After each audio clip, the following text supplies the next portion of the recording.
নমস্কার।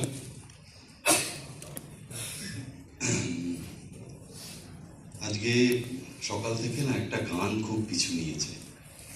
সেই গানের সঙ্গে নাটকের কোনো সম্পর্ক নেই, কিছুই নেই, কিন্তু গানটা খুব পিছু নিয়েছে। গানটা হচ্ছে শ্রাবণের ধারার মতো পড়ুক চলে। এক একদিন এক একটা গান পিছু নেয় না, তো লক্ষ্য করলে দেখবো ওই গানটার মধ্যে না আসলে স্মৃতি আছে, হাজার হাজার স্মৃতি, লক্ষ লক্ষ স্মৃতি। আজকে হয়তো ওই কারণেই গানটা পিছু নিয়েছে যে এই মঞ্চে আমাদের প্রচুর স্মৃতি আছে। তো সেই স্মৃতির কথা বলবেন নাটককার নির্দেশক কৌশিক চট্টোপাধ্যায়।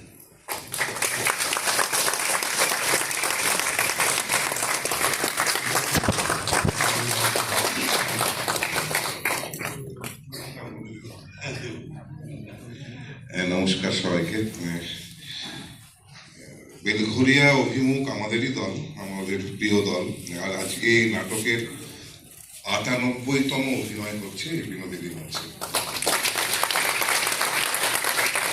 আপনারা চাইলে হয়তো আর দুটো অভিনয় হবে, আর যদি চান তাহলে বেশি অভিনয় হতে পারে, সেটা অশোক ঠিক করেছে। আর দুটো অভিনয় করে কোজাগরি বন্ধ করে দেবেন। কি বলছেন আপনারা, বন্ধ করা উচিত?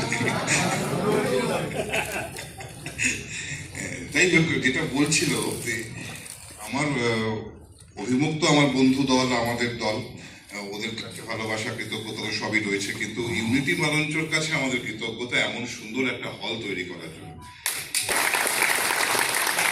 এবং এই বিনোদিনী মঞ্চ একটা সংস্কৃতির কেন্দ্র হয়ে উঠেছে। এর আগেও আমি এসেছি, এত মানুষ আসছেন নাটক দেখতে দূর দূরান্ত থেকে। অতনুদা এসছেন সুদূর বীরভূম থেকে নাটক দেখতে। অতনুদা আমাদের খুব কাছের মানুষ, আপনাদের সবার পরিচিত মানুষ। তা এই নাটকটা যখন তৈরি করছিলাম আমরা 2015 সালে, তখন তো এটা তৈরি হয়নি। তখন এখানে একটা শাটার দেওয়া থাকতো, বাইরে বাচ্চারা খেলতো, আমরা সারাদিন ধরে এখানে রিহার্সাল দিতাম।